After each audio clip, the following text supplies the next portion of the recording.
ವಿಜಯನಗರ ಕ್ಷೇತ್ರದ ಮಾನ್ಯ ಶಾಸಕರಾದ ಶ್ರೀ ಎಚ್.ಆರ್. ಗವಿಯಪ್ಪರವರು ವಿಜಯನಗರ ಜಿಲ್ಲಾ ಪೊಲೀಸ್ ಇಲಾಖೆ ವತಿಯಿಂದ ಟಿಬಿ ಡ್ಯಾಂ ಮಾಡೆಲ್ ರೂಮ್ನಿಂದ ಸಾಯಿಬಾಬಾ ಸರ್ಕಲ್ವರೆಗೆ ಆಯೋಜಿಸಿದ್ದ ಪೊಲೀಸ್ ರನ್ 5K ಮತ್ತು 10K ಮ್ಯಾರಥಾನ್ ಕಾರ್ಯಕ್ರಮಕ್ಕೆ ಚಾಲನೆ ನೀಡಿದರು. ಈ ಸಂದರ್ಭದಲ್ಲಿ ವಿಜಯನಗರ ಜಿಲ್ಲಾ ಪೊಲೀಸ್ ವರಿಷ್ಠಾಧಿಕಾರಿಗಳು, ವಿಜಯನಗರ ಜಿಲ್ಲೆಯ ಪೊಲೀಸ್ ಮತ್ತು ಕೆಎಸ್ಐಎಸ್ಎಫ್ ಅಧಿಕಾರಿಗಳು ಹಾಗೂ ಸಿಬ್ಬಂದಿ ವರ್ಗದವರು, ವಿವಿಧ ಶಾಲೆ ಮತ್ತು ಕಾಲೇಜಿನ ಮಕ್ಕಳು ಹಾಗೂ ಸಾರ್ವಜನಿಕರು ಮ್ಯಾರಥಾನ್ನಲ್ಲಿ ಪಾಲ್ಗೊಂಡರು.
ಎಲ್ಲ ಪೊಲೀಸ್ ಅಧಿಕಾರಿಗಳಿಗೆ, ಅದರಲ್ಲಿ ಮುಖ್ಯವಾಗಿ ನಮ್ಮ ಶ್ರೀ ಹರಿಬಾಬು ಸಾಹೇಬರು, ಸೂಪರಿಂಟೆಂಡೆಂಟ್ ಆಫ್ ಪೊಲೀಸ್ ಸಾಹೇಬರಿಗೆ ಇವತ್ತು ಈ ಮ್ಯಾರಥಾನ್ ರ್ಯಾಲಿಗೆ ಏನು ನಮ್ಮ ಟಿಬಿ ಡ್ಯಾಮ್ನಿಂದ ಸಾಯಿಬಾಬಾ ಸರ್ಕಲ್ ತನಕ ಇಟ್ಕೊಂಡಿದ್ದಾರೆ, ಅದಕ್ಕೆಲ್ಲ ಎಲ್ಲರನ್ನ ಸ್ವಾಗತವನ್ನು ಬಯಸ್ತಾ ಇದ್ದೇನೆ.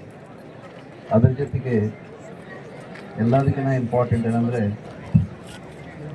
ಶ್ರೀ ಬಾಬು ಸಾಹೇಬರು ಬಂದಮೇಲೆ, ನಮ್ಮ ಸೂಪರಿಂಟೆಂಡೆಂಟ್ ಆಫ್ ಪೊಲೀಸ್ ಅವರು ಬಂದಮೇಲೆ ನಮ್ಮ ಪೊಲೀಸ್ ಡಿಪಾರ್ಟ್ಮೆಂಟ್ಗೆ ನಮ್ಮ ಜಿಲ್ಲಾ ಆದಮೇಲೆ ಏನು ಡೆವಲಪ್ಮೆಂಟ್ಸ್ ಆಗಿರಲಿಲ್ಲ.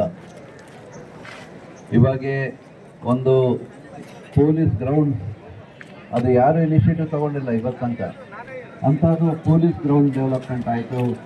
ಪ್ಲಸ್ ನಮ್ಮ ಡಾಗ್ ಸ್ಕ್ವಾಡ್ದೊಂದು ಇದಾಯಿತು. ಮತ್ತು ಇನ್ನು ಬೇರೆ ಅದು ಇಲಾಖೆಗಳು ನಮ್ಗೆ ಗೊತ್ತಿಲ್ಲ, ಬಟ್ ಸಾಹೇಬರು ಭಾಳಷ್ಟು ಇನಿಷಿಯೇಟಿವ್ ತಗೊಂಡು ಇದಕ್ಕೆಲ್ಲ ಮಾಡೋದಕ್ಕೋಸ್ಕರ ಅವ್ರನ್ನ ವಂದನೆಯನ್ನು ನಾನು ಸಲ್ಲಿಸ್ತಾ ಇದ್ದೀನಿ ಅವ್ರಿಗೆ. ಅದರ ಜೊತೆಗೆ ಇವತ್ತು ಈ ಮ್ಯಾರಥಾನ್ ರ್ಯಾಲಿ ನಮ್ಮ ಹೊಸಪೇಟೆ ಇತಿಹಾಸದಲ್ಲಿ ಯಾವತ್ತೂ ಇಲ್ಲಿ ನಡೆದಿಲ್ಲ. ಅಂಥದ್ದು ಇವತ್ತು ಸ್ಟಾರ್ಟ್ ಆಗಿದೆ. ಈ ಪ್ರಮಾಣದಲ್ಲಿ ಅದಕ್ಕೆಲ್ಲ ಕ್ರೆಡಿಟ್ ಹೋಗೋದು ನಮ್ಮ ಸೂಪರಿಂಟೆಂಡೆಂಟ್ ಆಫ್ ಪೊಲೀಸ್ ಸಾಹೇಬರಿಗೆ ಅಂತ ಹೇಳಲಿಕ್ಕೆ ನಾನು ಇಷ್ಟಪಡ್ತೀನಿ. ಹಾಗೆ ನಮ್ಮ ಹಂಪಿ ಉತ್ಸವ ಮೊನ್ನೆ ಏನು ನಡೀತು, ಅಷ್ಟೆಲ್ಲ 5 ರಿಂದ 10 ಲಕ್ಷ ಜನಸಂಖ್ಯೆಗೆ ನೀವೆಲ್ಲ ಇಲಾಖೆಯವರು ಎಲ್ಲರೂ ನಿಂತ್ಕೊಂಡು ಅಷ್ಟು ಏನು ಟ್ರಬಲ್ ಇಲ್ದಂಗೆ ಮಾಡಿಕೊಟ್ಟಿದ್ದೀರಲ್ಲ, ಅದಕ್ಕೆಲ್ಲ ನನ್ನ ಕೃತಜ್ಞತೆಗಳು ನಾನು ನಿಮಗೆಲ್ಲ ಸಲ್ಲಿಸ್ತಾ ಇದ್ದೇನೆ ಅಂತ ಹೇಳಲಿಕ್ಕೆ ನಾನು ಇಷ್ಟಪಡ್ತೀನಿ. ಹಾಗಾಗಿ ಇವತ್ತು ಒಳ್ಳೆಯ ದಿವಸ, ಒಳ್ಳೆ ಸಂಡೇ. ಹಾಗಾಗಿ ಎಲ್ಲರೂ ಸ್ವಲ್ಪ will start this marathon rally. ಇಲ್ಲಿಗೆ ನಾನು ಮಾತನ್ನು ನಿಲ್ಲಿಸ್ತಾ ಇದ್ದೀನಿ.